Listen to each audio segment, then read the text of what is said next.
Hi, good morning. Good morning, friends. In previous lecture, we have studied about the types of tissues. In this topic, we are going to discuss about the epidermal tissues. So, you can observe here the given diagram showing epidermal tissue systems and its features, diagnostic features. Now let us discuss about the modified epidermis. Epi means about, derma means layer. Autogeny is same as that of the epidermis. Velamen of the root. Multilayered epidermis which function is water storage. So velamen of the root is a type of the modified epidermis and their function is storage of water for future use for the plants. Epidermis with chloroplast found in a shady plants which are growing in a shady region. Epidermis possessing anthocyanin pigments in their vacuoles. Some of the epidermis showing the pigments, presence of pigment anthocyanin in their vacuoles.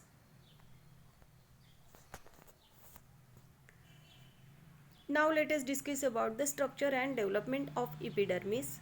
It is composed of a single layer of the living cell, although there are some exceptional cases. Just wait. It's seems so small letters, so let me zoom it. Okay, epidermis is usually close packed without intercellular spaces or any chloroplast. Instead, the epidermis is like a clear spray coating whose sole purpose is to protect the plant from the elements while still letting the sun shine in. That's particularly important for the leaf because their main job is to photosynthesize. Composition of the epidermis. Epidermal proper cell, specialized cell, stomatal guard cell and the trichomes.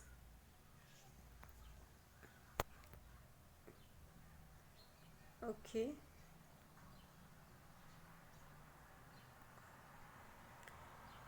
Now let us discuss about the epidermal proper cell.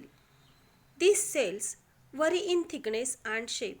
The outer wall, which are exposed to the atmosphere, is usually thickened and may be covered by a waxy waterproof cuticle, which are made up of cutin.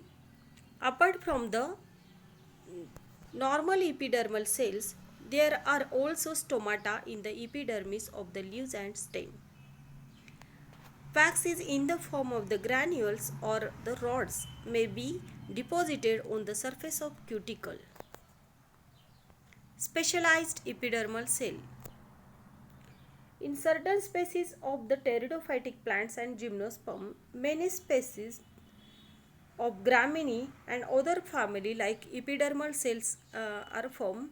In Gramineae family and many other monocots like just wait.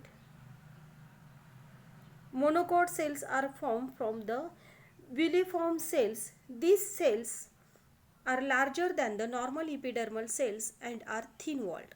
We can observe here in a given diagram villiform cells. Function. These cells are concerned opening rolled leaf and enclosed in the bud. Rolling and unrolling of the mature leaves as a result of loss and uptake of water.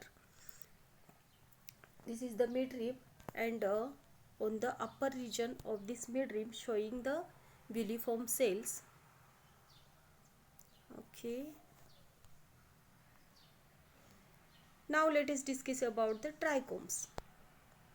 Let me zoom it.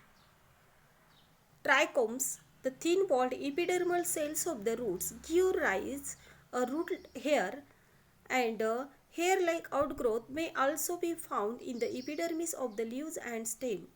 The epidermal cells of the root that produce root hairs that is called as a trichoblast, whereas epidermal cells without the capability of the root hair formation are called as a or trichoblast.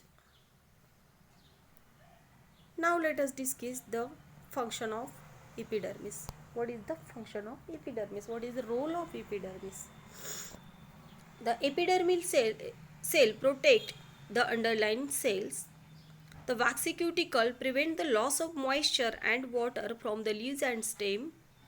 The transparent epidermal cell allows sunlight for photosynthesis to pass through to the chloroplast in a mesophyll tissues of the leaves.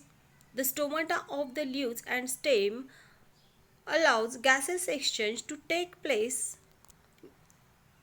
which is necessary for the photosynthesis and respiration. Water vapors may be given off through the stomata during transpiration. The root hair absorb water and dissolved ions from the cell. So this is all about the epidermis. So hope that students, you might understand it very well. If you have any doubts and queries regarding this, you can comment me in comment box. Thank you and have a great day ahead.